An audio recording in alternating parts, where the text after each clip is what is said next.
ಆಪರೇಷನ್ಗೆ clue ಕೊಟ್ಟಿದ್ದೆ ಕಾಂಗ್ರೆಸ್ ಪಕ್ಷವ. ಈ ಬಗ್ಗೆ ಈಗ ಮತ್ತೊಂದು ಚರ್ಚೆ ನಡೀತಾ ಇದೆ. ಆಪರೇಷನ್ ಸುಳಿವನ್ನ ಕೈ ಶಾಸಕರೇ ಹಾಗಾದ್ರೆ ನೀಡಿದ್ರ? ಆಪರೇಷನ್ ಸುಳಿವನ್ನ ಕೊಟ್ಟಿರೋದೇ ಕೈ ಶಾಸಕರು ಅಂತ ಇದೀಗ ಹೊಸ ಚರ್ಚೆ ನಡೀತಾ ಇದೆ.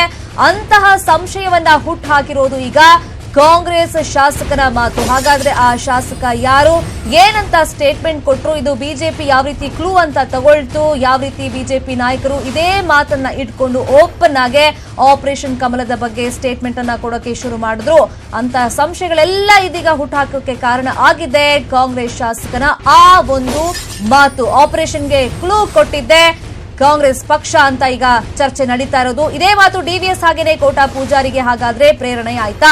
ಬಿಜೆಪಿಗೆ ಅಂತಹ ಸುಳಿವನ್ನ ನೀಡಿದ ಆ ಕಾಂಗ್ರೆಸ್ನ ಶಾಸಕ ಹಾಗಾದ್ರೆ ಯಾರು?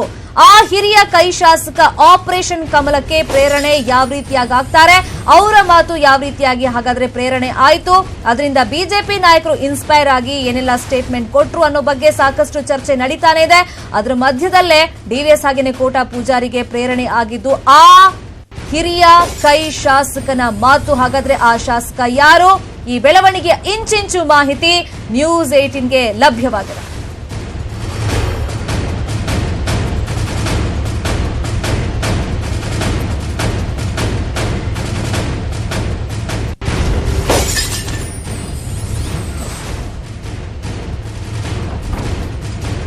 ಕಾಂಗ್ರೆಸ್ನ ಹಿರಿಯ ಶಾಸಕರೊಬ್ರು ಆಪರೇಷನ್ ಕಮಲಕ್ಕೆ ಪ್ರೇರಣೆಯಾಗಿದ್ದಾರೆ ಅಂತ ಹೊಸ ಚರ್ಚೆ ಇದೀಗ ನಡೀತಾ ಇದೆ. ಇದಕ್ಕೆ ಕಾರಣ ಆಗಿರೋದು ಆ ಕಾಂಗ್ರೆಸ್ನ ಶಾಸಕ ಕೊಟ್ಟಿರುವಂತ ಒಂದು ಸ್ಟೇಟ್ಮೆಂಟ್. ಹಾಗಾದ್ರೆ ರಮೇಶ್ ಜಾರಕಿಹೊಳಿ ಜೊತೆಗಿದ್ದಾರ ಶಾಸಕರು? ಒಂದು ಟೀಮ್ ಅವ್ರ ಹತ್ರ ಇದೆ ಅಂತ ಹೇಳಲಾಗ್ತಾ ಇದೆ. 6-7 ಶಾಸಕರು ರಮೇಶ್ ಜಾರಕಿಹೊಳಿ ಜೊತೆಗಿದ್ದಾರ. ಬಿ ನಾಗೇಂದ್ರ, ಶ್ರೀಮಂತ್ ಪಾಟೀಲ್ ಹಾಗೇನೆ ಹೂಲಗೇರಿ ಸೇರಿದಂತೆ ಒಂದು 6-7 ಜನ ಶಾಸಕರು ರಮೇಶ್ ಜೊತೆಗಿದ್ದಾರೆ ಅಂತ ಸ್ಟೇಟ್ಮೆಂಟ್ ಕೊಟ್ಟಿದ್ದೆ ಈಗ ಹೊಸ ಚರ್ಚೆಗೆ ಕಾರಣವಾಗಿರೋದು. ಮಹಂತೇಶ್ ಕಮಟಳ್ಳಿ, ನಾರಾಯಣ್ ರಾವ್, ಭೀಮಾ ನಾಯ್ಕ್, ಪ್ರತಾಪ್ ಗೌಡ ಪಾಟೀಲ್ ಸೇರಿದಂತೆ 6-7 ಶಾಸಕರು ಇದೀಗ ರಮೇಶ್ ಜಾರಕಿಹೊಳಿ ಜೊತೆಗೆ ಇದ್ದಾರೆ. ಬಸನಗೌಡ ದದ್ದಲ್ ಹಾಗೇನೆ ಸುಧಾಕರ್, ಎಂಟಿಬಿ ನಾಗರಾಜ್ ಇವರೆಲ್ಲರೂ ಕೂಡ ಅತೃಪ್ತರು. ಪದೇ ಪದೇ ದೋಸ್ತಿ ಸರ್ಕಾರದ ವಿರುದ್ಧ ಬೊಟ್ಟು ಮಾಡಿ ತೋರಿಸ್ತಾನೆ ಇದ್ರು. 10 ಶಾಸಕರಲ್ಲಿ ಹಾಗಾದ್ರೆ ರಮೇಶ್ ಜೊತೆ ಇರೋರು ಯಾರ್ಯಾರು? ಇಂಥ ಹೇಳಿಕೆಯನ್ನ ಸತೀಶ್ ಜಾರಕಿಹೊಳಿ ಅವರು ಕೊಟ್ಟಿದ್ದಾದ್ರೂ ಯಾಕೆ? 6-7 ಶಾಸಕರು ಬಿಜೆಪಿಗೆ ಹೋಗಬಹುದು ಅಂತ ಹೇಳಿದ್ರ ಹಾಗಾದ್ರೆ ಸತೀಶ್ ಜಾರಕಿಹೊಳಿ ಮಾತಿನಿಂದಲೇ ಡಿವಿಎಸ್ ಹಾಗೇನೆ ಕೋಟಾ ಶ್ರೀನಿವಾಸ್ ಪೂಜಾರಿಗೆ ಪ್ರೇರಣೆ ಆಯ್ತಾ? ಮಾಧ್ಯಮದ ಮುಂದೆ ಬಂದು ಧೈರ್ಯವಾಗಿ ಆಪರೇಷನ್ ಕಮಲದ ಬಗ್ಗೆ ಮಾತಾಡೋದಕ್ಕೆ ಕಾಂಗ್ರೆಸ್ನಿಂದ ಶಾಸಕರು ಬರ್ತಾರೆ ಅಂತ ಹೇಳೋದಕ್ಕೆ ಈ ಮಾತುಗಳೇ ಹಾಗಾದ್ರೆ ಪ್ರೇರಣೆ ಆಯ್ತಾ? ಹೀಗೊಂದು ಅನುಮಾನ ಈಗ ಕಾಂಗ್ರೆಸ್ ಪಕ್ಷದಲ್ಲೇ ಮೂಡಿದೆ. ಡಿವಿಎಸ್ ಹಾಗೇನೆ ಕೋಟಾ ಶ್ರೀನಿವಾಸ್ ಪೂಜಾರಿ ಅವರು ಮಾಧ್ಯಮದ ಮುಂದೆ ಬಹಿರಂಗವಾಗಿ ಹೇಳಿಕೆಯನ್ನ ಕೊಟ್ಟಿದ್ರು. ಸತೀಶ್ ಹೇಳಿಕೆಯಿಂದಾನೇ ಆಪರೇಷನ್ಗೆ ಹಾಗಾದ್ರೆ ಬಿಜೆಪಿ ಸಿದ್ಧತೆಯನ್ನ ನಡೆಸ್ತಾ ಇಂಥದ್ದೊಂದು ಅನುಮಾನ, ಚರ್ಚೆಗಳು ಇದೀಗ ಕಾಂಗ್ರೆಸ್ ಪಕ್ಷದಲ್ಲೇ ನಡೀತಾ ಇದೆ.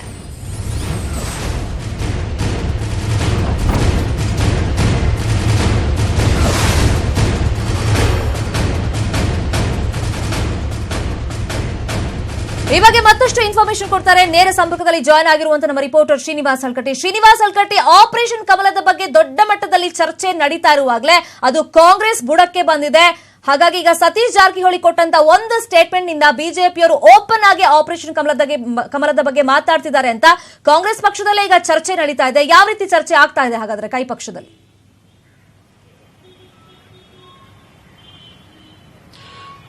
ಶರ್ಮಿತಾ, ಏನು ಕಾಂಗ್ರೆಸ್ ಮತ್ತು ಜೆಡಿಎಸ್ ದೋಸ್ತಿ ಸರ್ಕಾರದಲ್ಲಿ ಸ್ವಲ್ಪ ಗೊಂದಲಗಳಿದೆ ಅನ್ನೋದು ಬಿಜೆಪಿ ನಾಯಕರಿಗೆ ಗೊತ್ತಿತ್ತು. ಆದ್ರೆ ಎಲ್ಲೋ ಒಂದ್ ಕಡೆ ಸತೀಶ್ ಜಾರಕಿಹೊಳಿ ಅವರು ಒಂದು 2-3 ದಿವಸದ ಹಿಂದೆ ನೀಡಿರತಕ್ಕಂತ ಹೇಳಿಕೆ ಏನಿದೆ, ಈ ಹೇಳಿಕೆ ಒಂದು ಡಿ.ವಿ. ಸದಾನಂದ ಗೌಡರಾಗಿರ್ಬೋದು ಮತ್ತು ಕೋಟಾ ಶ್ರೀನಿವಾಸ್ ಪೂಜಾರಿ ಅವರ ಹೇಳಿಕೆಗೆ ಪ್ರೇರಣೆ ಅಂತಕ್ಕಂಥ ಮಾತುಗಳು ಕೂಡ ದೋಸ್ತಿ ಪಕ್ಷಗಳಲ್ಲಿ ಕೇಳಿ ಬರ್ತಾ ಇದೆ.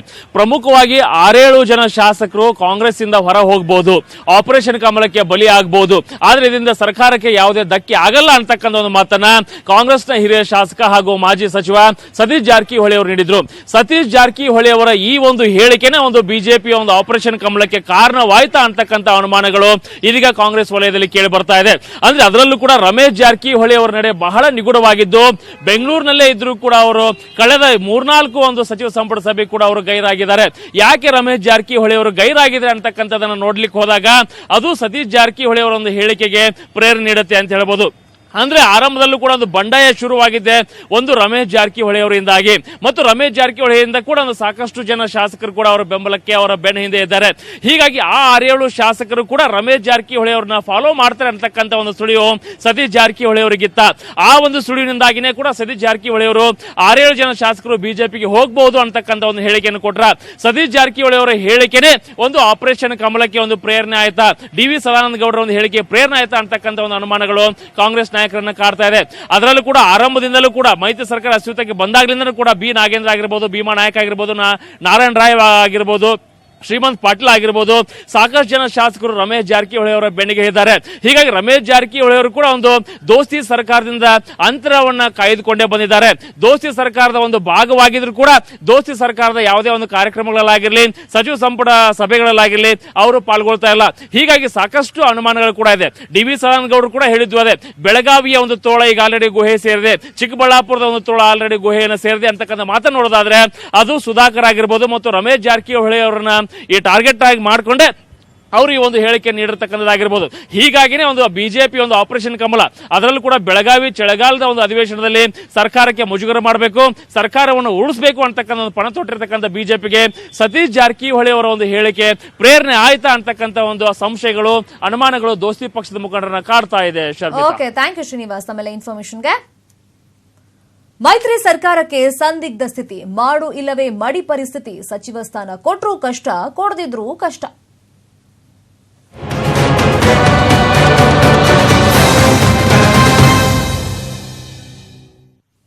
ಸಿದ್ದರಾಮಯ್ಯ ಮನೆಗೆ ಸಚಿವಾಕಾಂಕ್ಷಿಗಳು ದೌಡಾಯಿಸ್ತಾ ಇದ್ದಾರೆ ಅಂತ ಗೊತ್ತಾಗಿದೆ. ನಮಗೂ ಒಂದು ಅವಕಾಶವನ್ನ ಕೊಡಿ ಅಂತ ಮನವಿಯನ್ನ ಮಾಡ್ತಾ ಇದ್ದಾರೆ ಆಕಾಂಕ್ಷಿಗಳು. ನಮಗೂ ಕೂಡ ಮಂತ್ರಿ ಸ್ಥಾನ ಬೇಕು ಅಂತ ಮನವಿಯನ್ನ ಮಾಡಿಕೊಳ್ತಾ ಇರೋದು. ಪರಮೇಶ್ವರ್ ನಾಯ್ಕ್ ಹಾಗೆಯೇ ಅಜಯ್ ಸಿಂಗ್ ಭೇಟಿಯನ್ನ ಕೊಟ್ಟಿದ್ದಾರೆ ಸಿದ್ದರಾಮಯ್ಯ ಮನೆಗೆ.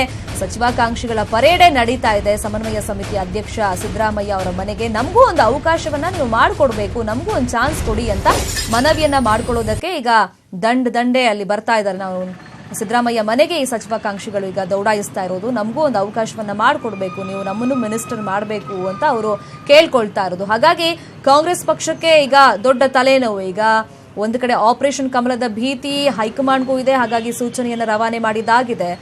ಯಾವ ರೀತಿಯಾಗಿ ನೀವು ಕಟ್ ಹಾಕ್ತೀರಾ ನೋಡಿ, ನಿಮ್ಮ ಶಾಸಕರನ್ನ ಹಿಡಿದಿಟ್ಕೊಳ್ತೀರಾ ನೋಡಿ ಅಂತ. ಅದ್ರ ಬೆನ್ನಲ್ಲೇ ಈಗ ಸಂಪುಟ ವಿಸ್ತರಣೆ ಕೂಡ ಇರೋದ್ರಿಂದ ಈಗ ನಮಗೂ ಕೂಡ ಮಿನಿಸ್ಟರ್ಗಿರಿ ಬೇಕು ಅಂತ ಕೇಳೋರೆ ಜಾಸ್ತಿ ಆಗಿರ್ತಾರೆ ಕೈ ಶಾಸಕರು. ಹಾಗಾಗಿ ಒಂದು ವೇಳೆ ಕೊಡ್ಲಿಲ್ಲ ಅಂದ್ರೆ ಇದೇ ಒಳ್ಳೆ ಚಾನ್ಸ್ ಅಂತ ಭಿನ್ನ ಮತವನ್ನ ಮಾಡಿಕೊಂಡು ಬಹುಶಃ ನಾವು ಬಿಜೆಪಿ ಪಕ್ಷ ಸೇರ್ತೀವಿ ಅಂತ ಬ್ಲಾಕ್ ಮೇಲ್ ಮಾಡುವಂತ ಚಾನ್ಸಸ್ ಕೂಡ ಜಾಸ್ತಿ ಇರುತ್ತೆ. ಹಾಗಾಗಿ ಇದನ್ನ ಯಾವ ರೀತಿ ಬ್ಯಾಲೆನ್ಸ್ ಮಾಡುತ್ತೆ ಅನ್ನೋದನ್ನ ಕಾಂಗ್ರೆಸ್ ಪಕ್ಷ ಕಾದು ನೋಡ್ಬೇಕು. ಇನ್ನು ಕೆಪಿಸಿಸಿ ಕಚೇರಿಯಲ್ಲಿ ಕೆಲವೇ ಕ್ಷಣಗಳಲ್ಲಿ ಸಭೆ ನಡೆಯುತ್ತೆ. ಕೆಸಿ ವೇಣುಗೋಪಾಲ್ ನೇತೃತ್ವದಲ್ಲಿ ಈ ಸಭೆ ನಡೆಯೋದು. ವೇಣುಗೋಪಾಲ್ ಈಗ ರಾಜ್ಯ ಕಾಂಗ್ರೆಸ್ ಉಸ್ತುವಾರಿ, ಹಾಗಾಗಿ ಅವರು ಬಂದಿದ್ದಾರೆ ಆಲ್ರೆಡಿ. ಕೆಪಿಸಿಸಿ ಕಚೇರಿಯಲ್ಲಿ ಕೆಲವೇ ಕ್ಷಣಗಳಲ್ಲಿ ಅವರ ನೇತೃತ್ವದಲ್ಲೇ ಸಭೆ ನಡೆಯುತ್ತೆ. ಸಭೆಯಲ್ಲಿ ಸಾಕಷ್ಟು ವಿಚಾರಗಳಿಗೆ ಸಂಬಂಧಪಟ್ಟಂತೆ ಚರ್ಚೆ ಕೂಡ ಆಗುತ್ತೆ. ಕೆಸಿ ವೇಣುಗೋಪಾಲ್ ನೇತೃತ್ವದಲ್ಲಿ ಈ ಸಭೆ ನಡೆಯೋದು. ಸಮನ್ವಯ ಸಭೆಯಲ್ಲಿ ಏನೆಲ್ಲ ಚರ್ಚೆ ಮಾಡಬೇಕು ಅನ್ನೋ ಬಗ್ಗೆ ಆಲ್ರೆಡಿ ಈಗ ಒಂದು ಸಮಾಲೋಚನೆ ಆಗಿದೆ. ಪಕ್ಷದ ಮುಖಂಡರ ಜೊತೆ ಸಮಾಲೋಚನೆ ಆಗಿದೆ. ಸಂಪುಟ ವಿಸ್ತರಣೆಗೆ ಸಂಬಂಧಪಟ್ಟಂತೆ ಮೇಜರ್ ಆಗಿ ಚರ್ಚೆಯನ್ನ ಮಾಡಿದ್ದಾರೆ ಅಂತ ಗೊತ್ತಾಗಿದೆ. ನಾಯಕರ ಜೊತೆ, ರಾಜ್ಯ ಕಾಂಗ್ರೆಸ್ ನಾಯಕರ ಜೊತೆಗೆ ವೇಣುಗೋಪಾಲ್ ಅವರು ಚರ್ಚೆಯನ್ನ ಮಾಡೋದು. ಇನ್ನು ಮೈತ್ರಿ ಸರ್ಕಾರದ ಕಾರ್ಯವೈಖರಿ ಯಾವ ರೀತಿಯಾಗಿರಬೇಕು, ಕ್ಷೇತ್ರವಾರು ತಾರತಮ್ಯ ಬಗ್ಗೆ ಕೂಡ ಸಮಾಲೋಚನೆಯನ್ನ ಮಾಡ್ತಾರೆ. ಯಾಕಂದ್ರೆ ಆಲ್ರೆಡಿ ಈಗ ಜೆಡಿಎಸ್ ಅವರು ಒಂದಿಷ್ಟು ಕ್ಷೇತ್ರಗಳಲ್ಲಿ ಪಾರುಪತ್ಯ ಮೆರಿತಾ ಇದ್ದಾರೆ. ನಮಗೆ ಅನುದಾನ ಕೇಳಿದ್ರು ಕೂಡ ಕೊಡ್ತಾ ಇಲ್ಲ. ಹೀಗೆ ಆದ್ರೆ ಮುಂದೆ ಕಾಂಗ್ರೆಸ್ ಪಕ್ಷ ಸಂಘಟನೆ ಕೂಡ ಕಷ್ಟವಾಗ್ಬಿಡುತ್ತೆ. ಅನುದಾನದಲ್ಲೂ ತಾರತಮ್ಯ ಮಾಡ್ತಾರೆ. ನಾವೇನಾದ್ರೂ ಹೇಳಕ್ ಹೋದ್ರೆ ನಮ್ಮ ಸಲಹೆಯನ್ನ ತಗೊಳ್ಳೋದೇ ಇಲ್ಲ, ಕೇರೆ ಮಾಡೋದಿಲ್ಲ ನಮ್ಮ ಮಾತಿಗೆ, ಕಿಂಚಿತ್ತು ಒಂದು ರೀತಿ ಮರ್ಯಾದೆನೇ ಕೊಡ್ತಾ ಇಲ್ಲ ಅವರು ಅಂತ ಆರೋಪವನ್ನ ಮಾಡಿ ಆಲ್ರೆಡಿ ಕಂಪ್ಲೇಂಟ್ ಅನ್ನ ಕೂಡ ಸಿದ್ದರಾಮಯ್ಯ ಕೈಗೆ ಕೊಟ್ಟಿದ್ದಾಗಿದೆ ಒಂದಿಷ್ಟು ಜನ ಕಾಂಗ್ರೆಸ್ನ ಮುಖಂಡರು. ಸೊ ಆ ಬಗ್ಗೆ ಕೂಡ ಇವತ್ತು ಚರ್ಚೆ ಆಗುತ್ತೆ. ಸಿದ್ದರಾಮಯ್ಯ ಹಾಗೇನೆ ಕೆಪಿಸಿಸಿ ಅಧ್ಯಕ್ಷರ ಜೊತೆ ಚರ್ಚೆ ಸಮಾಲೋಚನೆಯಲ್ಲಾಗಿದೆ. ಇನ್ನು ಕ್ಷೇತ್ರವಾರು ತಾರತಮ್ಯ ಬಗ್ಗೆ ಕೂಡ ಸಮಾಲೋಚನೆ ಆಗುತ್ತೆ.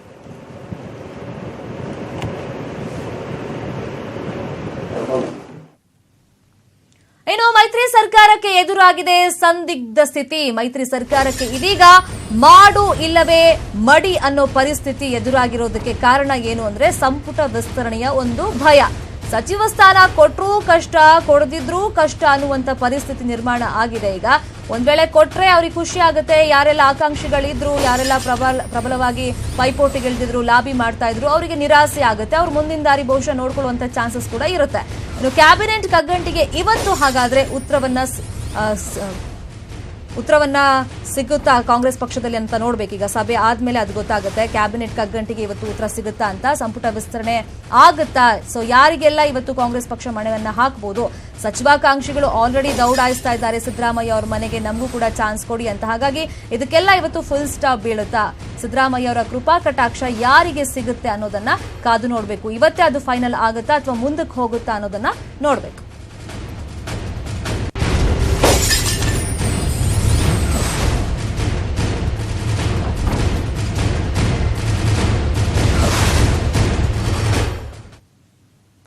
ಒಂದೆಡೆ 5 ರಾಜ್ಯಗಳ ವಿಧಾನಸಭೆ ಚುನಾವಣೆ, ಮತ್ತೊಂದೆಡೆ ಲೋಕಸಭಾ ಚುನಾವಣೆ ಸಮೀಪಿಸ್ತಾ ಇದೆ. ಹಿನ್ನೆಲೆಯಲ್ಲಿ ಬಿಜೆಪಿ ಕಾಂಗ್ರೆಸ್ ನಡುವೆ ವಾಕ್ಸಮರ ಜೋರಾಗಿದೆ. ಪ್ರಧಾನಿ ಮೋದಿ ಹಾಗೂ ಕೇಂದ್ರ ಸಚಿವರ ವಿರುದ್ಧ ರಾಹುಲ್ ಗಾಂಧಿ ವಾಗ್ದಾಳಿಯನ್ನು ನಡೆಸ್ತಾ ಇದ್ದಾರೆ.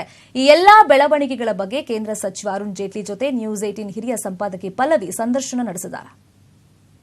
What do you then make of someone like Rahul Gandhi is saying that Alok Verma was forced to go on leave because he was planning to investigate into a Rafale deal? देखिए, मुझे लगता है कि मुझे खेद है, एक अंग्रेजी में शब्द है पैथोलॉजिकल लायर, जो लोग कन्विक्शन से झूठ बोलते हैं और शायद कई बार समझ में नहीं पाते कि मैं झूठ बोल रहा हूं, अपने आप को रोक नहीं पाते. अगर कोई इन्वेस्टिगेशन की योजना थी तो कोई फाइल होगी, कोई नोटिंग होगी, किसी ने अध्ययन किया होगा, किसी ने उसके ऊपर विचार बनाया होगा कि प्राइमा फेसी केस बनता है for registration of a case.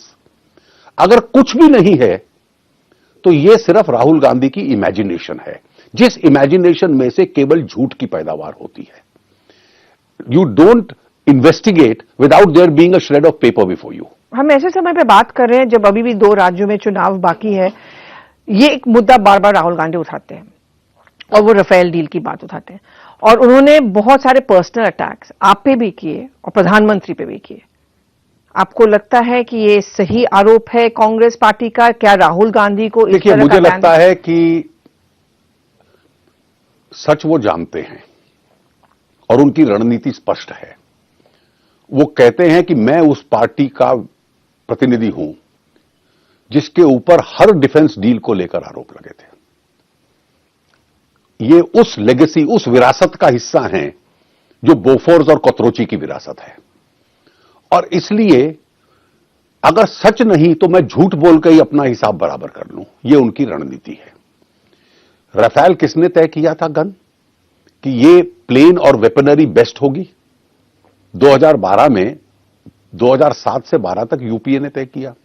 You think Rahul Gandhi is trying to take revenge on the Bofors allegations on I his think he's party? trying to he's taking revenge on this country by weakening its security. क्या आपको उम्मीद है कि नीरव मोदी, विजय माल्या, देखिए, मैं उनका तो भी चाहूंगा कि ये सब लोग आएं, क्योंकि इस प्रकार की व्यवस्था कि आप इस देश को लूटे, इस देश में अपराध करें और जाकर दुनिया के जो सबसे रोल मॉडल डेमोक्रेसी है इंग्लैंड, यूनाइटेड किंगडम, वहां बैठ जाएं. और इसलिए मैंने वहां के भी अधिकारी और मंत्रियों को भी ये कहा कि हम लोग तो अपने लोकतंत्र को कई बार आपके ऊपर बेस करते हैं और फिर आपके यहां ऐसे लोगों को पनाह मिल जाए, ये तो कई बार हम लोगों को हजम होने वाली बात नहीं है.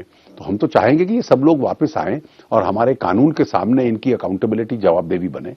But you often accuse again by the opposition that you let them go. Well, away. the scams took place during their period. Vijay Mallya's entire loan was a UPA scam. And therefore, we allowed them to go. Just because somebody has a capacity to repeat a lie 10 times, it doesn't become a truth.